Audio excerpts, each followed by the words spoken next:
It's the Sittin Sportside podcast, exclusively on 1045theteam.com. Oh, yeah. 1045 The Team and 1045theteam.com. It's the Sittin Sportside podcast. Eric, we have a special guest today. You don't think I know that, Mike?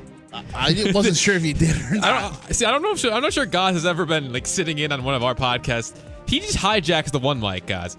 But yes, ladies and gentlemen, you can't play like a good beat at all because Mike would be like, oh yeah, like just keep jumping on the beat. But we are joined. Don't feel bad about that. I appreciate your introduction, even though I just cut that off like a bad mic too. Levac does the same to me, Eric Hanneman. I'm here for you. So Ozzy Bears in the building. Yes, co-host of Levac and Guys 2 to 7 on 104.5 The Team. He's with us on the measly Sittin Sportside podcast exclusively on 104.5theteam.com. Don't say that. No. I'll say this. I think it's the best podcast on 104.5 The Team. I'll say it right now. Mike? Yes, I agree, guys. There is the Paddock Pass. That's out of its prime, isn't it? Isn't the Paddock Pass run its course now? Well, I feel like it's the best podcast maybe from like July to August, and then we're the rest of the months of the year. Paddock Pass is when Mike James is on that show. There you go. See, we all agree together on this. I like how to start off the show here. I like it. So this mainly is that we constructed in one way. I got a question. I need to ask somebody. We got some questions from Mike James and I do for, of course, Ghazi Bear over here. Now, Mike, I know this might have been jumped on you that we were just going to ask him questions, but we might have some things. Do you want me to go first? You have the first question first. Okay, so the first thing is first. I'm not sure I've heard it. Maybe I haven't been listening close enough, but Ghazi Bear is a big Syracuse Orange fan, and we have a local product picking Syracuse. What was your reaction when JG3, Joseph Girard III, chooses Syracuse? And then I have a follow-up question to that. But first, are you excited to have JG3? Thrilled. I'm super excited that Joseph Girard III has signed on to play for Syracuse. I think his style of play, I've described it on the air, is 2018 basketball, 2019 basketball, which kind of feels like, are you a shooter? And there is no limit. You got to shoot up a bunch of threes in a game, you shoot. Can you handle the ball? Yes. Joseph Girard III, I'm thrilled that he's playing for Syracuse. Reminds me of Trevor Cooney, Jerry McNamara. Yes, I just picked two white guys who could shoot just like him. Yeah. But they really do remind me of him and that player. I am thrilled, but I will say this. You guys here in the room understand this because you guys are in the Capital Region. Outside Syracuse fans from the Capital Region felt like this was a done deal. Like, oh, he's going to Syracuse because he's an upstate New York kid. We, following the recruitment, all knew Michigan was in play because of his father. Yep. All knew Duke was in play. Your team, Mike James, because of Mike Krzyzewski. Right, like he was in play for that. Boston College was in play because there was the possibility of still being close to home and maybe playing football. There were schools that were legit. Penn State, I got to give them credit. They were the first on the Girard train. Like there were schools in the mix that it wasn't such an easy done deal because he's a New York kid. So I hope like people have that perspective of just because he's Glens Falls doesn't mean, oh, he's got to go to Syracuse. We all understood that. So I'm glad we do, and maybe people outside don't get that. My follow-up question is, guys, and this is just for me personally, and I kind of had this conversation with one of my friends recently talking about JD3, and it seems to me you mentioned McNamara and Cooney, and those aren't guys that went pro. Someone who did go pro from Glens Falls, Jimmer Fredette. Now, that didn't last as long as we had hoped here locally, but there is a sense of you need to make the best decision for your chance to go pro. Like we saw Joe Cremo do that, right? He, instead of staying at UAlbany for a fourth year, being the guy, he goes to Villanova to try to boost his chances. I don't know about going NBA pro, but that's possibly, that's like now the ceiling. That was never the ceiling at UAlbany. So for JG3, is this the best choice to go pro? Because if you go to Duke, you're right in the spotlight. You know, and you're still an ACC school in Syracuse, but the lack of defense kind of hurts you there, right? Because no one who out at Syracuse really has had a great NBA career outside of Melo, and we already know he doesn't know how to play defense. Maybe a low below, but it's the truth. Is Syracuse really an ACC team, though? Oh, dude, what are you talking about? I mean, you were in the Sweet 16 last year. Yeah, and Final Four 2 years ago. Yeah, where's that championship, guys? It doesn't matter. 5 years ago, Final Four. They're, of course, an ACC team. How long ago did they win that championship? 2003. Eric's question was about the professional ranks, wasn't it? Yes, it was. Is this the best move for his professional career? Is that what you're getting at? Yes.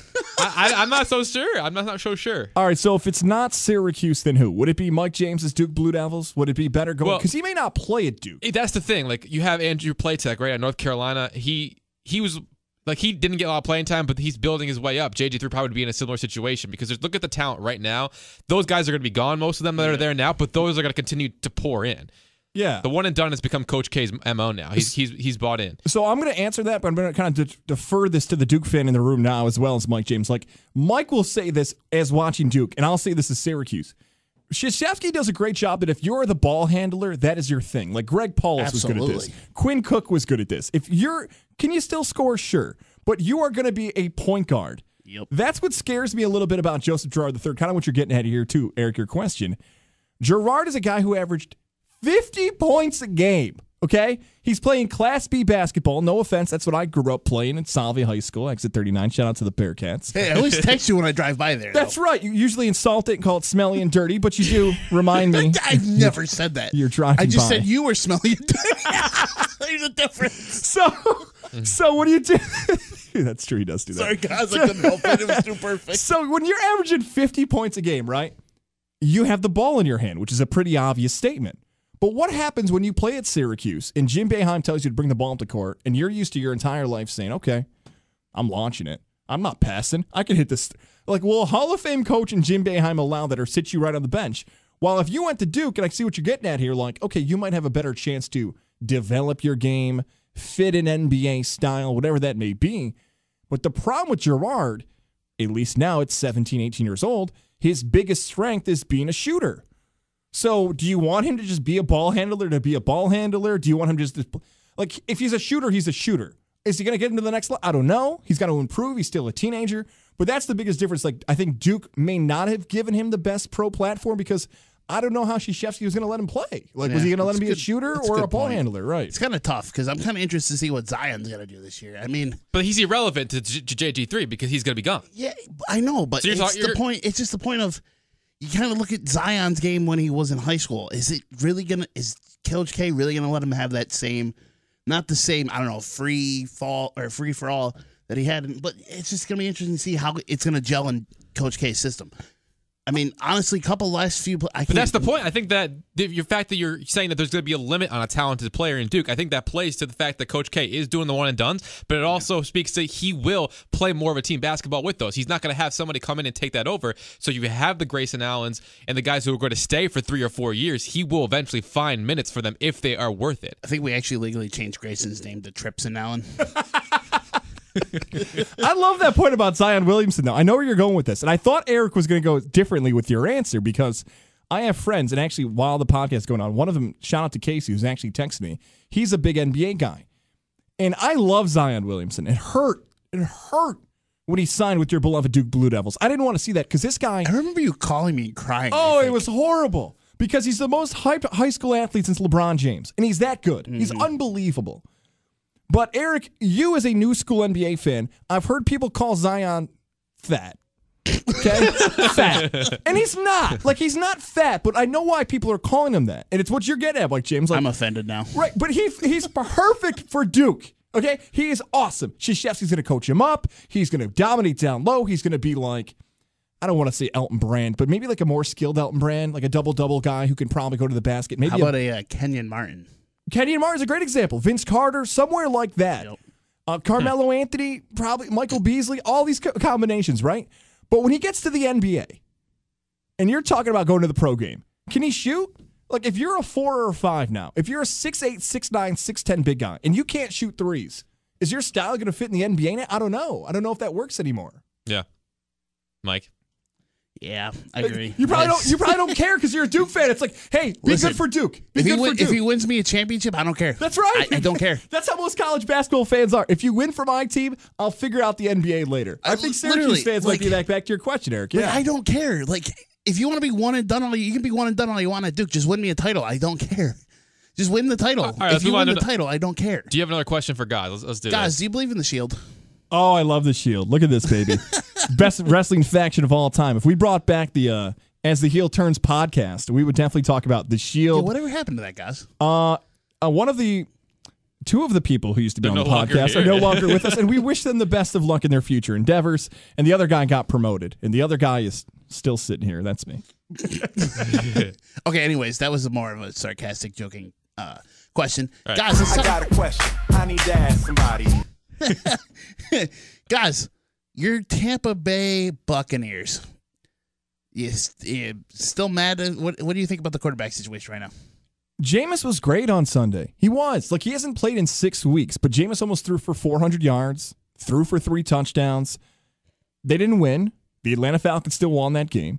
And they fire Mike Smith. And I was, as a Buccaneer fan, watching the firing of Mike Smith and thinking, they were pretty good 2 years ago, 3 years ago on defense. Smith was helping out. And you're playing right now in the NFC South.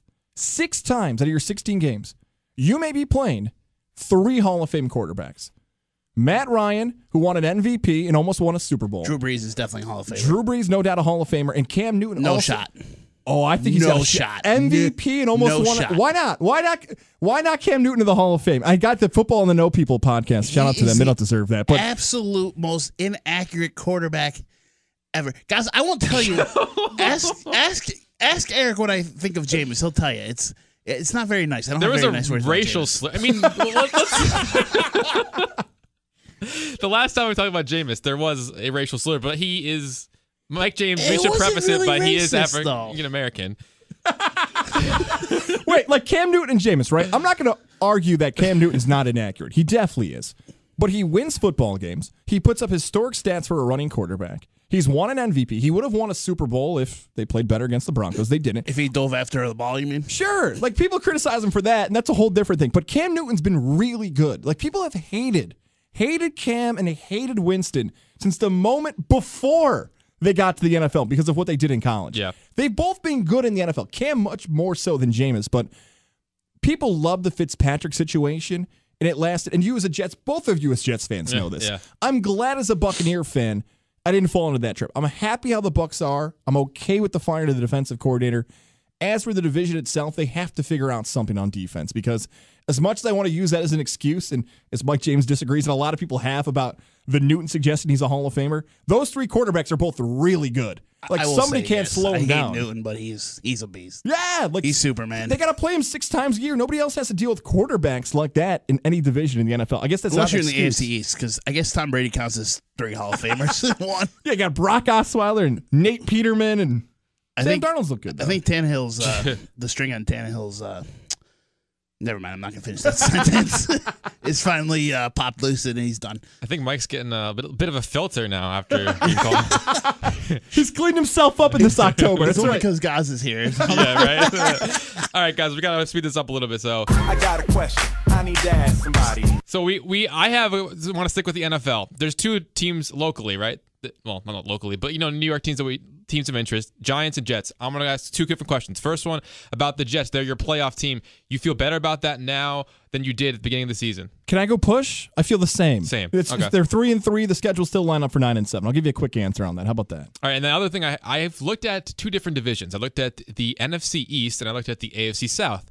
I see a top-heavy. I say top-heavy by like there are 3 teams tied with 3 wins. The Redskins are 3-2, right? So they're not 3-3. But in the AFC South, they're all 3-3, and then you have the Giants and Colts on the bottom at 1-5. Now, I'm not saying either one is going to win that division or make the playoffs, but if you had to pick either one of those teams, Giants or the Colts, at 1-5, 2 games back of everybody else in the division, which one do you think would have the better chance of winning that division? Be careful what you say. Taylor's in the room. I see Taylor. Taylor wants his Colts to be the answer. And I'm going Colts. Okay. In honor of Mr. Overtime himself. Can we rename, by the way, the Producer of the Year award to Taylor Lattimore? Yes. Not the closer anymore. And by Producer of the Year, I mean person who had to do the most extra inning in overtime games. We're going to rename the trophy this year in honor of him and his Colts. But I would say the Colts for this reason. Andrew Luck can still make more plays in the fourth quarter in 2018. Not in all time, not in a career, in this year. If you have to make a fourth quarter comeback, give me Luck over Eli. Now, that's because of the offensive line. Colts' offensive line is nothing to brag about, but it's better than the Giants. Luck can still make plays on the run, on the move. I would still say because of Luck and the AFC South, although the Jags made the conference title game last year, I have more questions about those teams who are playing well than I do about, believe it or not, the NFC East with guys who have been to the playoffs, guys who have won Super Bowls now in that division. Give me the Colts more likely than the Giants. Yeah, I mean, I think that moving forward in the NFC East, we're talking about the NFC least in the past.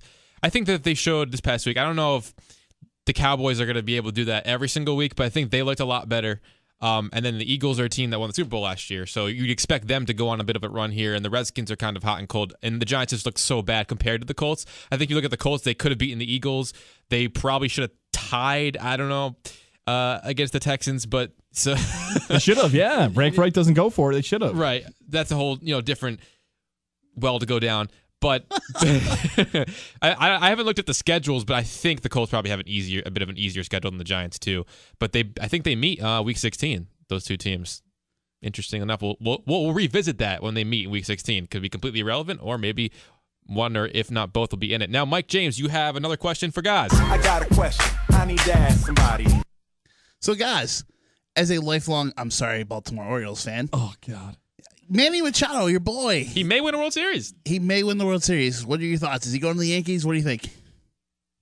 Yes, I think he's going to the Yankees. I think that No way, really? I think that Instagram post meant something more than people realize. I think Machado wants to be a Yankee. I think he really does. Now, the Philadelphia Phillies, this is a long shot, I know, way off the board. But there was talk about a year and a half ago that the Phillies were primed to go after Machado, like that was going to be their guy. They still may be in the mix, but I think Machado sees what happens with Didi, knows there's a spot he can play short. Didi's contract runs out in 2019, so because of the setting of the contract, he'd be a free agent in 2020. Yeah, I think Machado could be a Yankee. I think the Yankees want Machado. Here's the problem. Machado doesn't pitch, so that kind of hurts. Yeah. Wait, we need pitching too? Right. You probably want Kershaw or Bumgarner or some other arm, Patrick Corbin, Dallas Keuchel, sure. free agent. But I think of those people, Machado could be the one most likely to want to be a Yankee. So, yeah, Yankee fans, I got to deal with my boy the Chupacabra out there and his big ears Still, playing against me now. Curse of the Ghazi Money Bear. talks, in my opinion, and not that the Yankees don't have money. We know they have money to give. I just don't see the Yankees dishing out the most money for Machado. That sounds crazy. I don't see it. Like, you have Didi, and I know Cashman was very pessimistic about his timetable, but if he's back May and June, like, he's your shortstop. But Eric, What does that mean about Andujar? I mean, I know people don't like his defense. I don't like his defense either, but he's not going to DH. If you want his bat in the lineup, you have Torres at second base. So for me, who's dishing out that much money? Are the Yankees dishing out $300 million or $275 for Manny Machado? I would not want that. I think Cashman's getting a little bit more stingy with his pocketbook, knowing that he has to pay guys like Judge. Hopefully Sanchez gets better and earns a bigger paycheck. So I don't see them spending that much money for Machado, and I've been of a sense that the White Sox are going to have the most money to give, and they're going to throw everything they want, everything that they have at Machado, and he'll probably, I don't know if they probably, but that's my pick. I'm sticking with the White Sox pick. let me throw this out there. You're Manny Machado.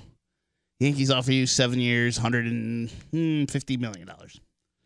Dodgers offer you 7 years. How much? 150? No, That's probably not enough. all right, we'll say 170. We'll go 175. Okay. No, we'll make it 215. We'll just go 215. Still a $30 million a year mark. Dodgers come in 7 years, I don't know, 265, something crazy. You really want to be a Yankee? What do you do? I think it comes down to the point of it does not matter how much the Yankees offer him. It's a matter of how bad he wants to wear pinstripes. I'm with that too. I like that idea that I'm willing to take a pay cut to be a Yankee. The thing to the Chicago, though, is interesting because the White Sox could be like the Braves were this season, where they have a bunch of good prospects, easily winnable division in 2019 if Cleveland. So winnable, yeah. Right. If Cleveland changes, if I could go to Delaware or Jersey, I would put money right now on the White Sox to win the 2019 AL Central. Like, they are going to be next year's Braves. It sucks that the pitcher who throws 150 miles an hour He's going to be out half the year, if not the entire year, actually. Right. He's Yes, out the entire year. I'm telling you, he's out the entire year. Wow. But I don't know if Machado fits that team's goal. I don't know if that's the right word to use here. Like, okay, we're building through the minor league system. Now let's go spend a bunch on free agents. There's some organizations that would, no doubt, if they're set up to do that, go do it. Are the White Sox a team that want to say, hey, we're building through the farm system, but we're going to spend $300 million? Like, it's hard for me to find out It's what's the right timing. It definitely is, but is the management going to say, okay, we're building like this, but now we're going to flip it before they get a chance to see the way they built? Does that make sense? Like, okay, we're building. It makes sense, but maybe my mind just works in different ways. But these are guys you're not going to have to pay much because you have a Jimenez or whoever coming up. The only person that really is on your books is Jose Abreu. So it's like, okay, this is it. We're going to have the young kids at a very cheap, the most cheap, like the Yankees did, right, with Judge and all them. And then now you have another guy, you bring in another talent to add to that lineup that will spend the money on now to win now and a winnable AL Central. That's just how I view it from them. But back to you want to rebut that? I was just going to say, if Machado does sign with the White Sox, wow. Like, we're Right, that's what talking I'm about them saying. being good for years to come. Like, That's what they I'm could saying. take Cleveland While away. we're talking Yeah. about the White Sox, can we talk about Adam Engel and how ridiculous he is in center field? Is he going to win the Golden Glove, or is he just like He a might. highlight guy? Right? He I should don't know. win the Gold Glove just for the 8 robs he had this year. That made me go, "Are you kidding me right now? Who is this guy? He's Where awesome. did you come from?" I mean, you have awesome. Jackie Bradley Jr., Kevin Pillar. There's a lot of competition, and the guy from Oakland's pretty dang good. If you're Ramon Laureano, I'm not sure he played enough to get it. But just to finish off what Mike was saying, I guess you're saying you guys are of the belief that Machado really wants to be a Yankee, that maybe he would take less money. But I look at it in the past of, like, the Yankees traded for Lance Lynn. They needed Lance Lynn. Yeah. They didn't spend money on him last year. Like, they could have got him before they traded for him by just signing him in the offseason, him or Cobb, way earlier. And I know Cobb wasn't great for the Orioles. He was kind of better down the stretch if you paid attention. He was, got back into his form, maybe missing spring training. Actually does make a difference, right? But he could have used a starting pitcher last year. There were people on the market, and he didn't do it.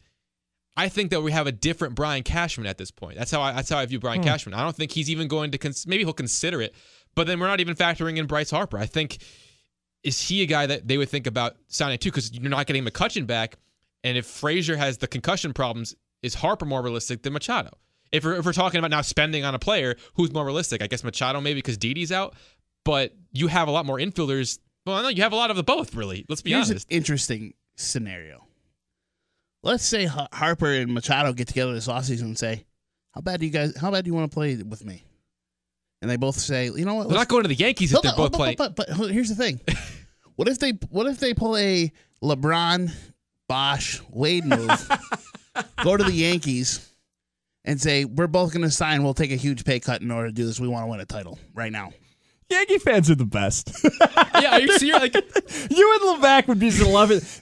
they should do a podcast together and just like geek out over all these The things. best part is, like, this is Levac. Levac will be like, hear me out real quick, Buster. Keuchel, Kershaw, and Harper. Can we do it? Buster's calling in. He Yankee says you're fans nuts. are the best, man. They're all playing the show. They're all playing MLB 2K, whatever. You guys are. I'm not even disagreeing with them either. Like, you guys can imagine that because it's happened before. Like, Teixeira and CC did that in 2009. Like, this stuff has happened before The in real Stanton life. contract is just, that's such a. When you trade for Stanton, you're not going to be able. I mean, I guess you can. They can do whatever they want to the Yankees, but. They got Stanton for peanuts and Starlin Castro. They got him for nothing. Well, I know you're talking about in terms of I'm still trading, mad but we they're got still rid of paying him Castro. how much a year? $25 million a year. I mean, for a guy compared to Harper, I take that OBP over Stanton, who's trying to hit a home run every swing, even when it's 0-2 in games, 4 of the ALDS. Don't get me wrong. I love Glaber, but I miss Castro. I love Starlin. He's a darling.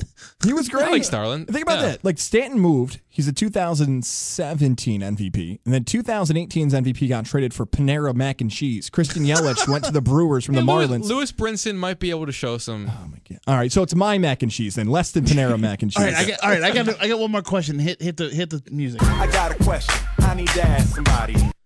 Is Panera Mac and Cheese overrated or underrated, guys? I'm going underrated, man. Like, when you walk into a certain establishment, and Panera's a great establishment that I hope one day advertises here on the Sittin Sportside podcast. Hey, got him. That's how you do it, guys. You paying attention? Write Yeah, this I'm down. listening, This is yeah. how you get live reads. Just randomly mention it, how much you love it. So And then we hashtag him, right? And say, Panera, listen to this right yeah, well, Yeah, don't, the hashtag of the podcast is Panera Mac and Cheese. don't do that. Digital dunk will get on your butts. Don't do no. that. That's added value. It's a whole thing. Mac and cheese. When you go to Panera, that's not on the list of things to order. Like, certain places, sub shops are the best. So at like this. hidden gems, yeah, basically. like sub shops. You don't go in there looking for cookies. Like you don't go to Mr. Sub looking for their Nebo roast beef sandwich. right, but that's good. Panera's mac and cheese underrated. I'll say it. But Mike, I think you think it's overrated. Just by I guess I don't want to present your argument for you, but let me present the argument right for our listeners go of what ahead. we talked about before. It's basically the fact that it's Panera automatically makes anything on their menu overrated. Ooh. Touche. Right, that's what. Well, here's my thing. Okay, I love mac and cheese. I don't care who made it. It could be. Well, I'm not gonna go there. But I really do enjoy mac Another and cheese. filter. Let's keep marking them down. What has happened to you in 2018? I don't know, guys. I don't know. But here's my thing. I remember the first time when I found out Panera had mac and cheese. I went, mac and cheese? I was like, oh. Went with my mom. We were the one in Malta, and I said, yeah. I said, I'll order mac and cheese. I said, I ordered a large. They brought me this big bowl. Literally, this bowl is like this big. And there was like this much mac and cheese. I said, what? I just paid $8 for that? Like, what? They gave him nothing.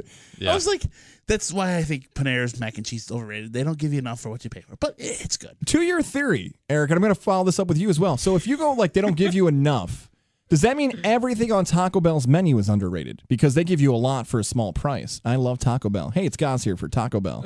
Not yet, sales team. Just practicing. You know what I mean? Like, Yeah. Practice. We talking practice. right. Like everything on Taco Bell's menu is undervalued. You could say that. So Like does the that Wendy's 4 for $4. Sure. So does that make everything on that menu underrated with your price theory?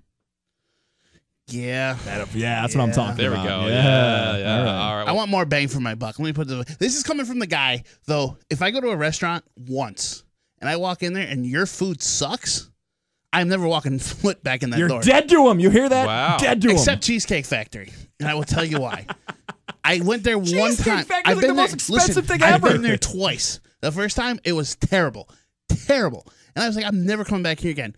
Did John Longton serve you? Is that why? No. This was pre-John Longton. So, at least before I knew John Longton. So, I go a couple weeks ago with my girlfriend, and we were at the Colony Center for some reason. And she's like, oh, I'm hungry. I was like, all right, let's go to Cheesecake Factory on the way out. Of course, I just had Arby's because I was like, I'm hungry. I wasn't thinking we're going to go to Cheesecake Factory.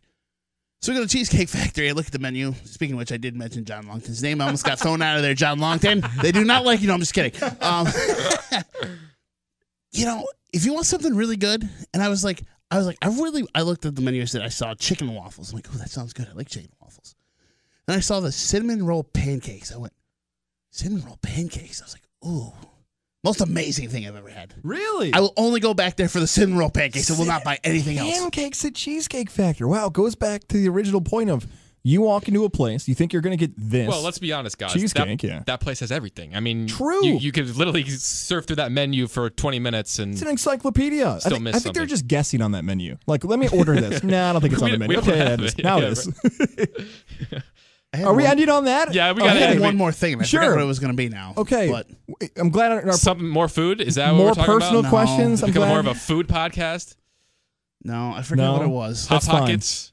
Do you miss the Hot Pocket subs that they used to have? I'll tell you Anyway. what. Can we just, Did you guys, by the way, the whole Taco Bell Panera thing, we are all clearly in radio when we're just saying bang for our buck. That's all. That's how we evaluate Oh, food, is what we can 100%. eat off Yeah. of what we can afford. It's very smart. because let's be honest, we're all in radio and we're not, Rich, we're rolling right. in the dough. I should have not invested in Bitcoin. I'll say that. To Thank quote- you guys for both of me having To me quote on the Rich show. Post Guys, Malone, thank right? you Rich and for- sad. My boy Post Malone. I was gonna sign up. Can I say something quick about Post Malone? Do I got Oh, time? Jesus. Yeah, we Can got we shut him off now? No, I'm just kidding. I'll tell you what. Post Malone is awesome. He's from your area, right? He's from Syracuse. I thought he was the stupidest, dumbest thing. Post Malone can sing. Anyone know that? Like he actually has somewhat talent, and he's tattooed all over the place. Did anyone see him and Fallon? Yeah, I in saw the it. Olive Garden. Yeah. Oh my God, it's They went to the hysterical. You know why I Olive don't? Because I don't like Fallon. The What? laundry basket of croutons. I saw that. Yeah. While we're talking late night, I'm in the new school, back at the new school. So Kanye met with Trump the other day. Obviously. Yes. Did that happen? Really? Yeah, that Yeah. really happened. So, in case you weren't aware, my teacher turns on. He pulls on YouTube. He pulls up the interview with Fallon, or not Fallon, the other idiot on TV there, Colbert. Yeah. And immediately, as soon as I saw him turn on, I said, God, I have got to turn. I literally turned away and refused to listen because Colbert's an idiot. He reminds me of. Can I say it, guys? Sure. Rothenberg. No. Oh no. Your boy, Daz. We're getting into politics. We might ruin your career if we bring up. I'm getting out of here Rothenberg. right now before it gets worse. I'm just going to say this one thing. You two know this, so please don't let my career end with this and be like, I used to host on the team. You know how everyone has like weird tweets out there of something Yeah. they shouldn't have tweeted? Yeah. This is January of 2016. Yep. So how much different the world was in January 2016? I was here? No, I might have been in Syracuse. I was in Syracuse or here. I don't remember where I was. No, I was- 2016. No. You were Excuse- definitely here because I interned in 15. Right. So it must have been like, I don't know, whatever it was. I have on my Twitter somewhere a picture of me asking President Trump to come on my show. So it must have been Syracuse. But at that point, he was not President Trump. Right. The hat, the Make America Great Again hat, I bought it for a Halloween costume. So I went to Jacksonville, Florida for Florida, Georgia, the world's largest outdoor cocktail party. And this is when the Trump campaign was getting hot.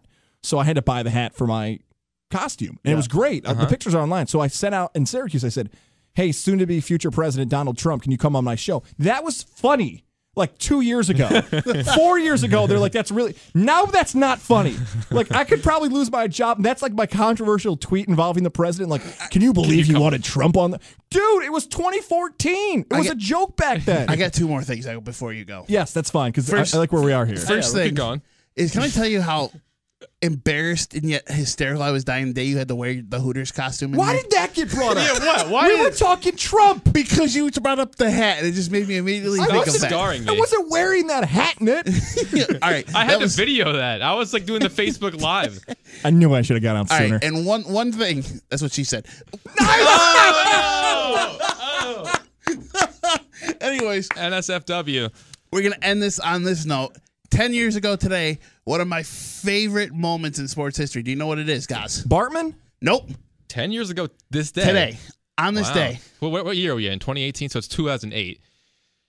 Well, let me double check. It was today. Hold on. 2008. 2008. What sport are we talking about? Sorry, here? it was 12 years ago. 12 years ago. 2006. 2006. Man. I don't know. I'll give you one fresh guess, guys. I guessed Bartman, but that's not right because it's 2006. 2006. I don't know. NFL. Taylor, no cheating. You got your phone out. I don't know. What is it? Let's Eric? go for it. You want me to add? Okay. 2006. So it was. No, I got Pujols hit a home run. Nope. The Bears are who we thought they were. Oh, the late Denny Green, huh? Wow, Yeah, 12 years ago today. 12 years ago today. Oh wow. The Bears are who we thought they That's were. on the board somewhere. Just don't hit that because we don't need that to go over the air. And guys, let him off the hook.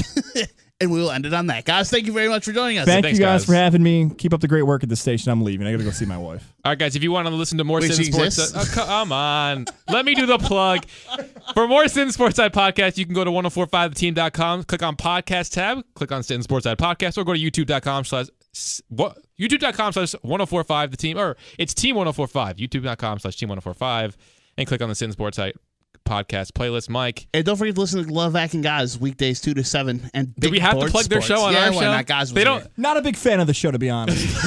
I heard the Where's the co-host cross? is Where's the cross Syracuse fan. reference? All right, cool. I talked to Pat Cusack, by the way. He was the first person out of Survivor David versus Goliath, so that's up on the website if you guys haven't listened to that yet. He's a great local guy from Waterville. Anything else to say, Mike? No, that's it. Stay classy, Cap Region.